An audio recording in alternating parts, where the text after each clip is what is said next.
This is the 34th talk in this collection, and it's entitled Still Flowing Water. And this is a talk that was originally published in Living Dhamma, translated by Bruce Evans, Puriso, and it was a talk that was given at Wat Tham Sang Phet during the Rains Retreat of 1981. So this is very shortly before Ajahn Chah's health collapse. He had some kind of stroke-like event, and it was during that Rains Retreat he had to be rushed down to Bangkok, and then his health went into a slide over the next 8 or 9 months. So this is one of the last of his Dhamma talks that was recorded. Still flowing water. Now, please pay attention, not allowing your mind to wander off after other things. Create the feeling that right now you're sitting on a mountain or in a forest somewhere, all by yourself. What do you have sitting here right now? There is body and mind. That's all. Only these two things. All that is contained within this frame sitting here now is called the body. The mind is that which is aware and is thinking at this very moment. These two things are also called nama and rupa. Nama refers to that which has no rupa or form. All thoughts and feelings, or the four mental khandhas of feeling, perception, volition and consciousness, are nama. They are all formless. When the eye sees form, that form is called rupa, while the awareness is called nama. Together they are called nama and rupa, or simply body and mind. Understand that only body and mind are sitting here in this present moment, but we get these two things confused with each other. If you want peace, you must know the truth of them. The mind in its present state is still untrained. It's dirty, not clear. It's not yet the pure mind. We must train this mind further through the practice of meditation. Some people think that meditation means to sit in some special way, but in actual fact, standing, sitting, walking and reclining are all vehicles for meditation practice. You can practice at all times. Samadhi literally means the firmly established mind. To develop samadhi, you don't have to go bottling the mind up. Some people try to get peaceful by sitting quietly and having nothing disturb them at all, but that's just like being dead. The practice of samadhi is for developing wisdom and understanding. Samadhi is the firm mind, the one-pointed mind. On which point is it fixed? It's fixed on the point of balance. That's its point. But people practice meditation by trying to silence their minds. They say, I try to sit in meditation, but my mind won't be still for a minute. One instant it flies off one place, the next instant it flies off somewhere else. How can I make it stop and be still? You don't have to make it stop. That's not the point. Where there is movement is where understanding can arise. People complain, it runs off and I pull it back again, then it goes off again and I pull it back once more. So they just sit there, pulling back and forth like this. They think their minds are running all over the place, but actually it only seems like the mind is running around. For example, look at this hall here. Oh, it's so big, you say. Actually, it's not big at all. Whether or not it seems big depends on your perception of it. In fact, this hall is just the size it is, neither big nor small. But people run around after their feelings all the time. In order to meditate to find peace, you must understand what peace is. If you don't understand it, you won't be able to find it. For example, suppose today you brought a very expensive pen with you to the monastery. Now suppose that, on your way here, you put the pen in your front pocket, but later you put it in the back pocket. Now when you go to search your front pocket, it's not there. You get a fright. You get a fright because of your misunderstanding. You don't see the truth of the matter. Suffering is the result. Whether standing, walking, coming and going, you can't stop worrying about your lost pen. Your wrong understanding causes you to suffer. Understanding wrongly causes suffering. Oh, such a shame. I only bought that pen a few days ago, and now it's lost. But then you remember, oh, of course, when I went to bathe, I put the pen in my back pocket. As soon as you remember this, you feel better again, even without seeing your pen. You see that? You're happy again, and you can stop worrying about your pen. You're sure about it now. As you're walking along, you run your hand over your back pocket, and there it is. Your mind was deceiving you all along. The worry comes from your ignorance. Now seeing the pen, you're beyond doubt. Your worries are calmed. This sort of peace comes from seeing the cause of the problem, samudaya, the cause of suffering. As soon as you remember that the pen is in your back pocket, there is nirodha, the cessation of suffering. So you must contemplate in order to find peace. What people usually refer to as peace is simply the calming of the mind, not the calming of the defilements. The defilements are simply being temporarily subdued, just like grass covered by a rock. In 3 or 4 days, you take the rock off the grass, and in no long time it grows up again. The grass hadn't really died, it was simply being suppressed. It's the same when sitting in meditation. The mind is calmed, but the defilements are not really calmed. Therefore, samadhi is not a sure thing. To find real peace, you must develop wisdom. Samadhi is one kind of peace, like the rock covering the grass. In a few days, you take the rock away and the grass grows up again. This is only a temporary peace. The peace of wisdom is like putting the rock down and not lifting it up, just leaving it where it is. The grass can't possibly grow again. This is real peace, the calming of the defilements, the sure peace which results from wisdom. We speak of wisdom, panya and samadhi as separate things, but in essence they are one and the same. Wisdom is the dynamic function of samadhi. Samadhi is the passive aspect of wisdom. They arise from the same place, but take different directions. They have different functions, like this mango here. A small green mango eventually grows larger and larger until it's ripe. It's the same mango, the small one, the larger one, and the ripe one. They're the same mango, but its condition changes. In Dhamma practice, one condition is called samadhi, the later condition is called panya. But in actuality, sila, samadhi and panya are all the same thing, just like the mango. In any case, in our practice, no matter what aspect you refer to, you must always begin from the mind. Do you know what the mind is? What is the mind like? What is it? Where is it? Nobody knows. All we know is that we want to go over here or over there. We want this and we want that. We feel good or we feel bad. But the mind itself seems impossible to know. What is the mind? The mind doesn't have form. That which receives impressions, both good and bad, we call mind. It's like the owner of a house. The owner stays at home while visitors come to see him. He's the one who receives the visitors. Who receives sense impressions? What is it that perceives? Who lets go of sense impressions? That's what we call mind. But people can't see it. They think themselves around in circles. What is the mind? What is the brain? Don't confuse the issue like this. What is it that receives impressions? Some impressions it likes and some it doesn't like. Who is that? Is there one who likes and dislikes? Sure there is, but you can't see it. That is what we call mind. In our practice, it isn't necessary to talk of samatha or vipassana. Just call it the practice of Dhamma. That's enough. And conduct this practice from your own mind. What is the mind? The mind is that which receives or is aware of sense impressions. With some sense impressions, there's a reaction of like. With others, the reaction of dislike. The receiver of impressions leads us into happiness the receiver of impressions leads us into happiness and suffering, right and wrong. But it doesn't have any form. We assume it to be a self, but it's really only nama dhamma. Does goodness have any form? Does evil? Do happiness and suffering have any form? You can't find them. Are they round or are they square, short or long? Can you see them? These things are nama dhamma. They can't be compared to material things. They're formless, but we know that they exist. Therefore it's said to begin the practice by calming the mind. Put awareness into the mind. If the mind is aware, it will be at peace.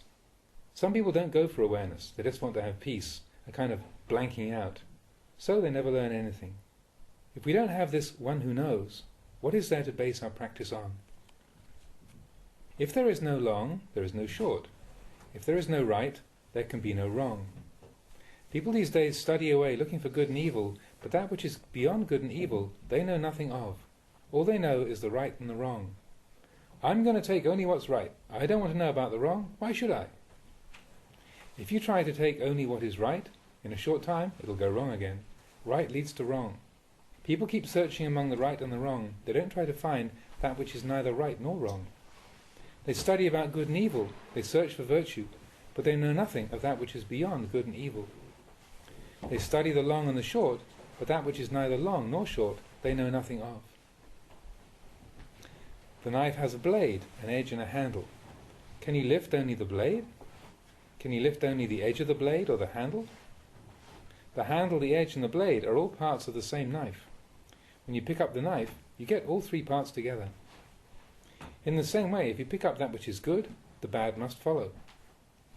People search for goodness and try to throw away all evil, but they don't study that which is neither good nor evil. If you don't study this, there can be no completion. If you pick up goodness, badness follows. If you pick up happiness, suffering follows. The practice of clinging to goodness and rejecting evil is the Dhamma of children. It's like a toy.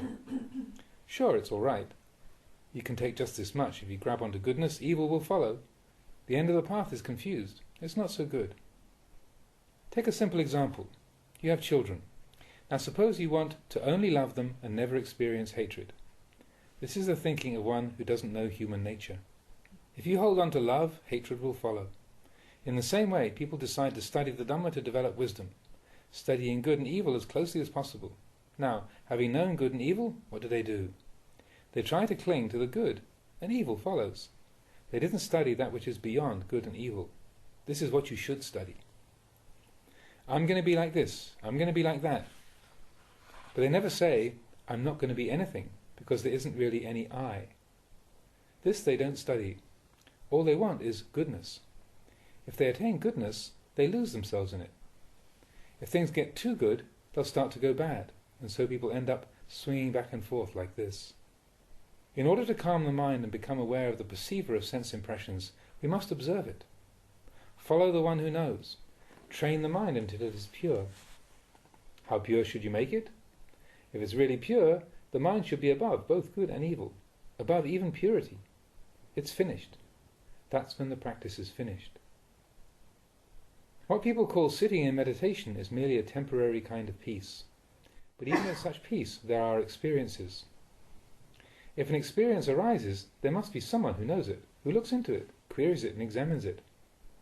If the mind is simply blank, then it's not so useful. You may see some people who look very restrained and think they are peaceful, but the real peace is not simply the peaceful mind. It's not the peace which says, may I be happy and never experience any suffering.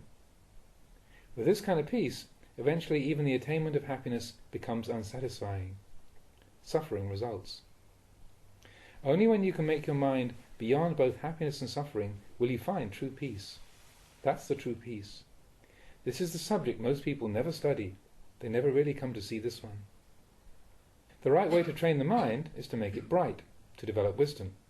Don't think that training the mind is simply sitting quietly. That's the rock covering the grass. People get drunk over it. They think that Samadhi is sitting. That's just one of the words for Samadhi. But really, if the mind has Samadhi, then walking is Samadhi, sitting is Samadhi. There is Samadhi in the sitting posture, in the walking posture, in the standing and reclining postures. It's all practice. Some people complain, I can't meditate, I'm too restless. Whenever I sit down, I think of this and that. I can't do it. I've got too much bad karma. I should use up my bad karma first, and then come back and try meditating. Sure. Just try it. Try using up your bad karma. This is how people think. Why do they think like this? These so-called hindrances are the things we must study. Whenever we sit, the mind immediately goes running off. We follow it and try to bring it back and observe it once more. Then it goes off again. This is what you're supposed to be studying. Most people refuse to learn their lessons from nature, like a naughty schoolboy who refuses to do his homework. They don't want to see the mind changing. How then are you going to develop wisdom? We have to live with change like this. When we know that the mind is just this way, constantly changing, when we know that this is its nature, we will understand it.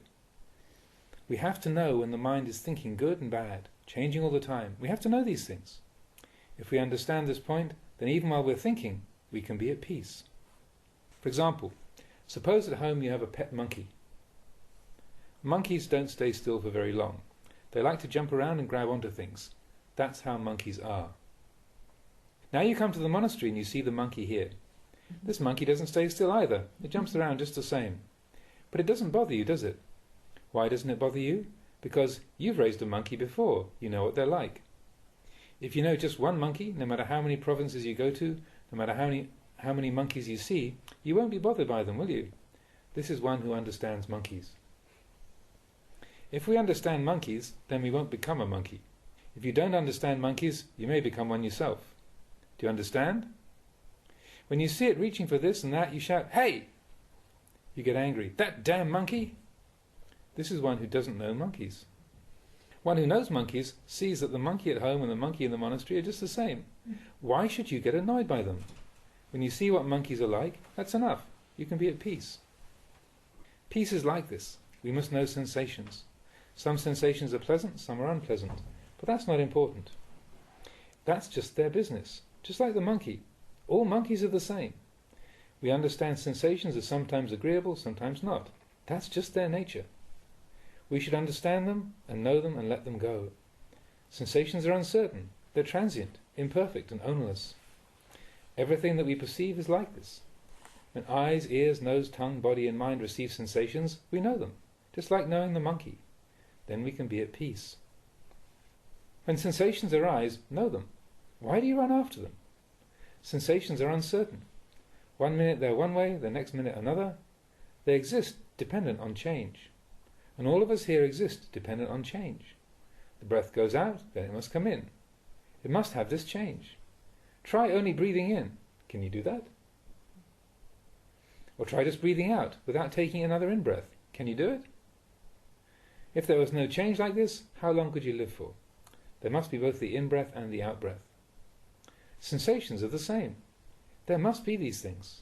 If there were no sensations, you couldn't develop wisdom. If there's no wrong, there can be no right. You must be right first before you can see what's wrong, and you must understand wrong first to be right. This is how things are. For the really earnest student, the more sensations the better. But many meditators shrink away from sensations. They don't want to deal with them. This is like the naughty schoolboy who won't go to school, won't listen to the teacher. These sensations are teaching us. When we know sensations, then we're practicing Dhamma. The peace within sensations is just like understanding the monkey here. When you understand what monkeys are like, you're no longer troubled by them. The practice of Dhamma is like this. It's not that the Dhamma is very far away. It's right with us. The Dhamma isn't about angels on high or anything like that. It's simply about us. About what we're doing right now. Observe yourself. Sometimes there's happiness, sometimes suffering. Sometimes comfort, sometimes pain. Sometimes love, sometimes hate. This is Dhamma. Do you see it? You should know this Dhamma. You have to read your experiences. You must know sensations before you can let them go. When you see that sensations are impermanent, you'll be untroubled by them. As soon as a sensation arises, just say to yourself, this is not a sure thing. When your mood changes, not sure. You can be at peace with these things, just like seeing the monkey and not by being bothered by it. If you know the truth of sensations, that is knowing the Dhamma. You let go of sensations, seeing that invariably they are all uncertain. What we call uncertainty here is the Buddha. The Buddha is the Dhamma. The Dhamma is the characteristic of uncertainty. Whoever sees the uncertainty of things sees the unchanging reality of things. That's what the Dhamma is like. And that is the Buddha. If you see the Dhamma, you see the Buddha. Seeing the Buddha, you see the Dhamma. If you know anicca, uncertainty, you will let go of things and not grasp onto them. You say, "Hey, don't break my glass." Can you prevent something that is breakable from breaking? If it doesn't break now, it'll break later on. If you don't break it, somebody else will. If someone else doesn't break it, one of the chickens will. The Buddha says to accept this. He penetrated the truth of these things, seeing that the glass is already broken. Whenever you use this glass, you should reflect that it's already broken. Do you understand this? The Buddha's understanding was like this. He saw the broken glass within the unbroken one. Whenever its time is up, it'll break. Develop this kind of understanding. Use the glass to look after it, until when one day it slips out of your hand. Smash! No problem. Why is there no problem? Because you saw its brokenness before it broke. But usually people say, "I love this glass so much, may it never break." Later on the dog breaks it. "I'll kill that damn dog." You hate the dog for breaking your glass. If one of your children breaks it, then you'll hate them too. Why is this? Because you've dammed yourself up. The water can't flow. You've made a dam without a spillway. The only thing the dam can do is burst, right? When you make a dam, you must make a spillway also. When the water rises right up too high, the water can flow off safely. When it's full to the brim, you open your spillway. You have to have a safety valve like this. Impermanence is the safety valve of the noble ones. If you have this safety valve, you'll be at peace. Practice constantly, standing, walking, sitting, lying down, using sati to watch over and protect the mind. This is Samadhi and Wisdom. They're both the same thing, but they have different aspects. If we really see uncertainty clearly, we will see that which is certain. The certainty is that things must inevitably be this way. They cannot be otherwise. Do you understand? Knowing just this much, you can know the Buddha. You can rightly do reference to him. As long as you don't throw out the Buddha, you won't suffer. As soon as you throw out the Buddha, you'll experience suffering. As soon as you throw out the reflections on transience, imperfection and ownlessness, you'll have suffering. If you can practice just this much, it's enough. Suffering won't arise, or, if it does arise, you can settle it easily, and it'll be a cause for suffering not arising in the future. This is the end of our practice, at the point where suffering doesn't arise. Why doesn't suffering arise? Because we sorted out the cause of suffering, samudaya. For instance, if this glass were to break, you would experience suffering. We know that this glass will be a cause for suffering, so we get rid of the cause. All dhammas arise because of a cause. They must also cease because of a cause. So, if there is suffering on account of this glass here, we should let go of this cause. If we reflect beforehand that this glass is already broken, even when it hasn't, the cause ceases. When there's no longer any cause, that suffering is no longer able to exist. It ceases. This is cessation. You don't have to go beyond this point. Just this much is enough. Contemplate this in your own mind. Basically, you should all have the 5 precepts as a foundation for behavior.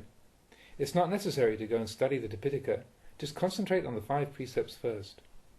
At first you'll make mistakes. When you realize it, stop, come back, and establish your precepts again. Maybe you'll go astray and make another mistake. When you realize it, re-establish yourself. Practicing like this, your sati will improve and become more consistent, just like the drops of water falling from a kettle. If we tilt the kettle just a little, the drops fall out slowly, plop, plop, plop. If we tilt the kettle up a bit more, the drops become more rapid, plop, plop, plop, plop. If we tilt the kettle up even further, the plops go away, and the water flows into a steady stream. Where do the plops go? They don't go anywhere. They change into a steady stream of water.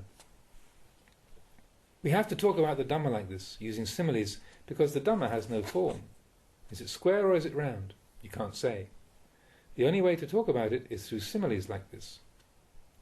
Don't think that the Dhamma is far away from you. It lies right within you, all around. Take a look. 1 minute you're happy, the next sad, the next angry. It's all Dhamma. Look at it and understand. Whatever it is that causes suffering, you should remedy. If suffering is still there, take another look. You don't yet see clearly. If you could see clearly, you wouldn't suffer, because the cause would no longer be there. If suffering is still there, if you're still having to endure, then you're not on the right track yet. Wherever you get stuck, wherever you're suffering too much, right there, you're wrong. Whenever you're so happy you're floating in the clouds, there, wrong again. If you practice like this, you'll have sati at all times, in all postures. With sati and sampajanya, you'll know right and wrong, happiness and suffering. Knowing these things, you'll know how to deal with them. I teach meditation like this. When it's time to sit in meditation, then sit. That's not wrong. You should practice this also. But meditation is not only sitting. You must allow your mind to fully experience things, allow them to flow and consider their nature. How should you consider them? See them as transient, imperfect and ownerless. It's all uncertain. This is so beautiful, I really must have it. That's not a sure thing. I don't like this at all. Tell yourself right there, not sure. Is this true? Absolutely, no mistake. But just try taking things for real. I'm going to get this thing for sure. You've gone off the track already. Don't do this. No matter how much you like something, you should reflect. that it's uncertain. Some kinds of food seem so delicious, but still you should reflect that it's not a sure thing. It may seem so sure that it's so delicious, but you must tell yourself, not sure. If you want to test out whether it's sure or not, try eating your favourite food every day, every single day, mind you. Eventually you'll complain, this doesn't taste so good anymore. Eventually you'll think, actually, I prefer that kind of food. That's not a sure thing either. You must allow things to flow, just like the in and the out breaths. There has to be both the in-breath and the out-breath. The breathing depends on change. Everything depends on change like this. These things lie with us, nowhere else. If we no longer doubt, whether sitting, standing, walking or reclining, we'll be at peace. Samadhi isn't just sitting. Some people sit until they fall into a stupor. They might as well be dead. They can't tell north from south. Don't take it to such an extreme. If you feel sleepy, then walk, change your posture. Develop wisdom. If you're really tired, have a rest. As soon as you wake up, then continue the practice. Don't let yourself drift into a stupor. You must practice like this. Have reason, wisdom, circumspection. Start the practice with your own mind and body, seeing them as impermanent. Everything else is the same.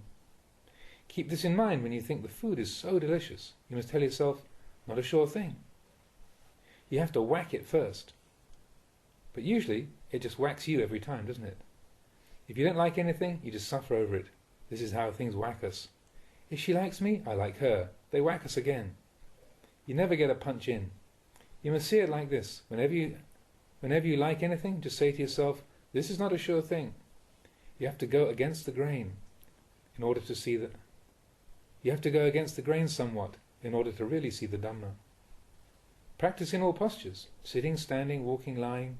You can experience anger in any posture, right? You can be angry while walking, while sitting, while lying down. You can experience desire in any posture. So our practice must extend to all postures. Standing, walking, sitting and lying down. It must be consistent. Don't just put on a show, really do it. While sitting in meditation, some incident might arise. Before it's settled, another one comes racing in. Whenever these things come up, just tell yourself, not sure, not sure. Just whack it before it gets the chance to whack you. Now this is the important point. If you know that all things are impermanent, all your thinking will gradually unwind. When you reflect on the uncertainty of everything that passes, you'll see that all things go the same way. Whenever anything arises, all you need to say is, oh, another one. Have you ever seen flowing water? Have you ever seen still water? If your mind is peaceful, it'll be just like still flowing water. Have you ever seen still flowing water? There. You've only ever seen flowing water and still water, haven't you? But you've never seen still flowing water. Right there, right where your thinking cannot take you. Even though it's peaceful, you can develop wisdom. Your mind will be like still flowing water. Flowing, and yet it's still. It's almost as if it was still, and yet it's flowing. So I call it still flowing water. Wisdom can arise here. Here one.